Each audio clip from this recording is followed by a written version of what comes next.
Hola, ¿qué tal? Mi nombre es Alexander Mazariegos y junto a mis compañeros integrantes del grupo número 1 estaremos hablando sobre la NIF 13, medición del valor razonable. El objetivo de esta norma es establecer la forma de medir el valor razonable en la información financiera. No se exigen mediciones de valor razonable además de las ya requeridas o permitidas por otras normas, y no se pretende establecer normas de valoración o afectar a las prácticas de valoración el margen de la información financiera. El valor razonable es una medición basada en el mercado, no una medición específica de entidad. El objetivo de una medición del valor razonable es estimar el precio al que tendrá lugar una transacción ordenada para vender el activo o transferir el pasivo entre participantes del mercado de la fecha de la medición en condiciones de mercado presentes. La definición de valor razonable se centra en los activos y pasivos porque son un objeto principal de la medición en contabilidad. Además, esta NIF aplicará a instrumentos de patrimonio propios de una entidad medidos a valor razonable. El alcance. Esta NIF se aplicará cuando otra NIF requiera o permita mediciones a valor razonable o información a revelar sobre mediciones a valor razonable. Los requerimientos sobre medición e información a revelar de esta NIF no se aplicará a los elementos siguientes. Transacciones con pagos basados en acciones que queden dentro del alcance de la NIF 2, pagos basados en acciones, transacciones de arrendamiento contabilizados de acuerdo a la NIF 16, arrendamientos o mediciones que tengan alguna similitud con el valor razonable, pero que no sean valor razonable, tales como el valor neto realizable de la NIF 2, inventarios, o el valor en uso de la NIF 36, deterioro de los activos. Si el valor razonable se requiere o permite por otra NIF, el marco de medición de valor razonable descrito en esta NIF se aplicará a la medición inicial y posterior. Mi nombre es Álvaro Alvisures y a continuación les voy a hablar sobre la definición del valor razonable. La norma nos indica que es el precio que sería recibido en la venta de un activo o pagado por la transferencia de un pasivo, en este caso una transacción ordenada entre los participantes del mercado en la fecha de la medición al cual pues se va a ser el debido transferencia o la venta del activo o pasivo. La norma también nos habla sobre el activo o el pasivo y nos indica que una medición del valor razonable es para un activo o un pasivo en concreto. En este caso concreto, que es el objeto de la medición, en este caso el activo o el pasivo específico. Y también nos dice que al medir el valor razonable en una entidad, esta tendrá en cuenta pues características del activo o del pasivo. En este caso, pues nos da la norma dos características, las condiciones y la localización del activo. En este caso, las condiciones en las cuales pues se encuentra el activo para su uso y la localización, el lugar en la que se encuentran para poder pues hacer la medición del valor razonable. También nos habla sobre las restricciones, si las hubiere, sobre la venta o uso del activo. En este caso, pues, al momento de que exista un contrato de venta de un activo, pues, las partes, pues, puedan tener restricciones al uso del activo. Y también la norma nos dice que el activo o el pasivo medido al valor razonable puede ser, en este caso, de la siguiente forma. ¿Cómo va un activo o un pasivo considerado de forma independiente? Por ejemplo, pues puede ser medido un vehículo en específico, a eso se refiere si es un activo en específico. ¿Y cómo ve un grupo de activos, un grupo de pasivos o un grupo de activos y pasivos? Como ejemplo de grupo de activos, háblese de una flotilla de vehículos, estos pueden ser medidos de valor razonable, y como un grupo de activos y pasivos, pues también traemos el ejemplo que puede ser una empresa, ¿verdad? Ya que entre los balances de la empresa tenemos activos y pasivos. Y a continuación, pues los dejo con mi siguiente compañero. Licenciado y compañeros, buenas noches. Continuando con la exposición de la NIF 13, les hablaré sobre la transacción. La norma nos indica que en una medición a valor razonable supondrá que el activo o pasivo se intercambia en una transacción ordenada y entre participantes del mercado para vender el activo o transferir el pasivo en la fecha de la medición en condiciones de mercado presentes. Es decir, no en una transacción forzada, sino en una transacción en común acuerdo entre los participantes del mercado. La transacción de venta del activo o transferencia del pasivo tiene lugar en dos mercados. A, en el mercado principal.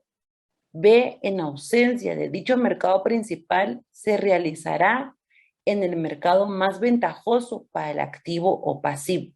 El mercado principal para el activo o pasivo pueden ser diferentes para distintas entidades. Por ello, el mercado principal se considerará desde la perspectiva de la entidad. Participantes del mercado.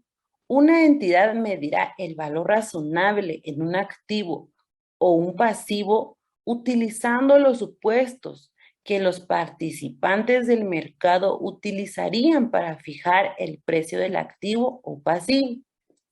Una entidad identificará las características que distinguen generalmente a los participantes del mercado, considerando factores específicos para todos los elementos siguientes: el activo o pasivo, B, el mercado principal, y C, los participantes del mercado con los que la entidad realizará una transacción en ese mercado.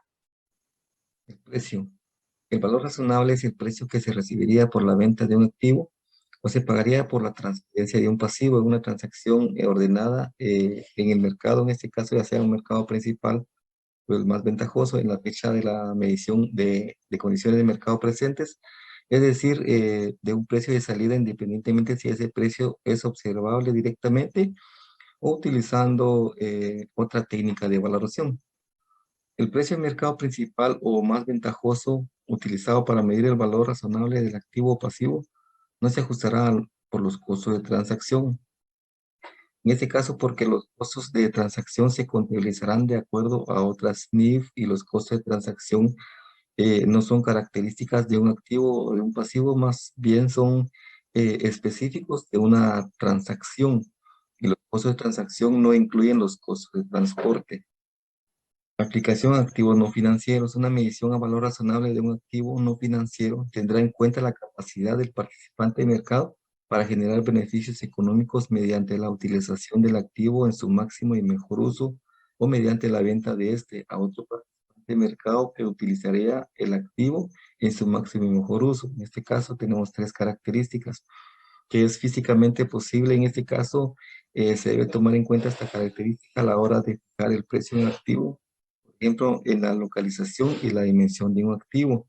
Legalmente permisible en este caso, la característica se debe tomar en cuenta al fijar el precio de un activo, por ejemplo, en las regulaciones de zona aplicables a la propiedad y financieramente factible esta característica, se debe tomar en cuenta y determinar si el activo genera flujo de efectivo adecuados para producir rentabilidad de la inversión que los participantes del mercado requerirían en una inversión. Aplicación a pasivos instrumentos de patrimonio de una entidad.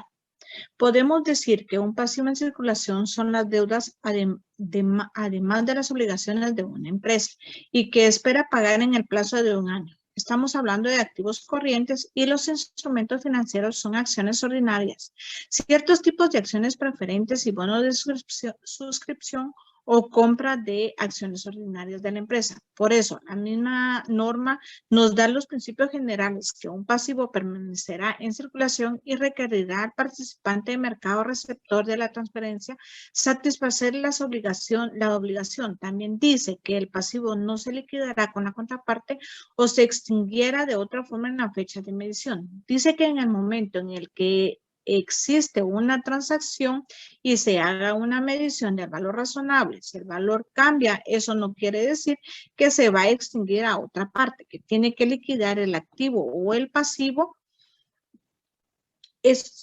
y un instrumento de patrimonio propio de una entidad. Permanecerá con los derechos, esto es cuando el otro participante se va a hacer acreedor de las acciones o de un instrumento de las acciones y se va a ser responsable de todos los derechos y la responsabilidad y no se cancelará de otra forma a la fecha de la medición.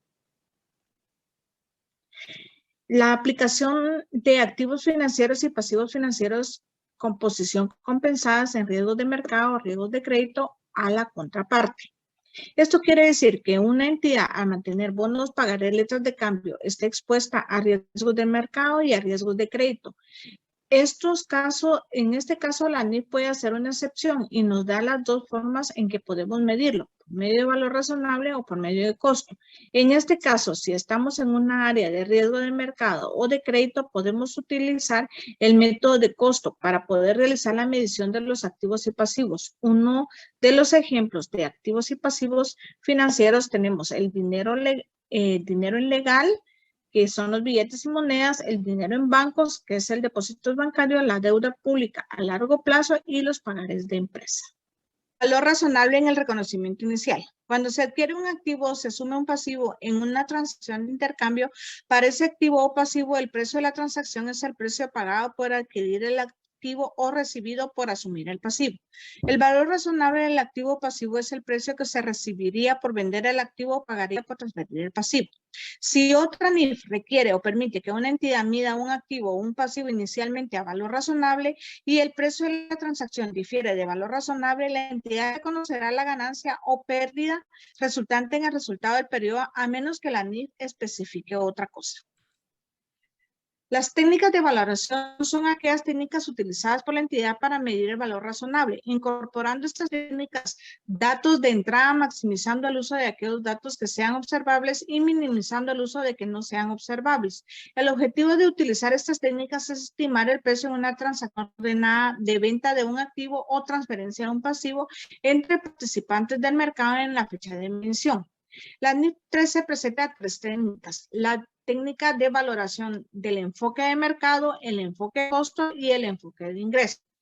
El enfoque del mercado, esta técnica utiliza los precios y otra información importante generada por transacciones de mercado que implican activos, pasivos y un grupo de activos y pasivos que sean idénticos o comparables, utilizando técnicas financieras como la de múltiplos y una matriz de fijación de precios para evaluar mediciones de títulos de valores o de deudas. El enfoque de costo es tan conocido como un costo de reposición, es decir, que el valor del bien es incomparable al costo de reposición o producción de uno nuevo igualmente deseable y con utilidad o funcionalidad que sea igual.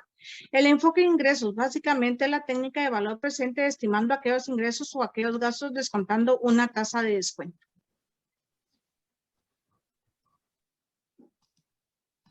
Datos de entradas para las técnicas de valoración.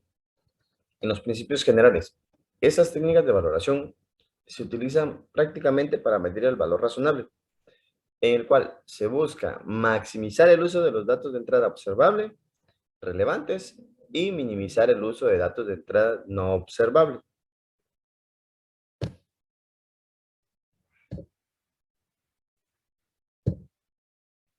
Para esto, tenemos la jerarquía del valor razonable, para poder hacer las mediciones. Tenemos tres niveles. Están los datos de entrada del nivel 1, datos de entrada del nivel 2 y los datos de entrada del nivel 3. Para los datos de entrada del nivel 1, tenemos los precios cotizados en los mercados activos. En los mercados activos son aquellos mercados en los cuales la oferta y la demanda están en movimiento, están activos. Como su nombre lo indica, podemos encontrar lo que es las bolsas de valores. Los datos de entrada del nivel 2, estos incluyen los datos de entrada del nivel 1, pero también los precios cotizados para los activos o para los pasivos idénticos o similares, que realmente no sean del mismo producto, pero que no sean de la misma línea del mismo producto, pero que sean similares a los que estamos cotizando, para tener un valor de referencia. Y en los datos de entrada nivel 3, son datos de entradas no observables para los activos y para el pasivo. Esto quiere decir que tenemos que empezar a ver otras formas de las cuales no tenemos ninguna evidencia y tenemos que utilizar operaciones matemáticas para poder sacar lo que son, para poder dar con su valor razonable. Eso sí, no tenemos ningún valor de referencia del mercado.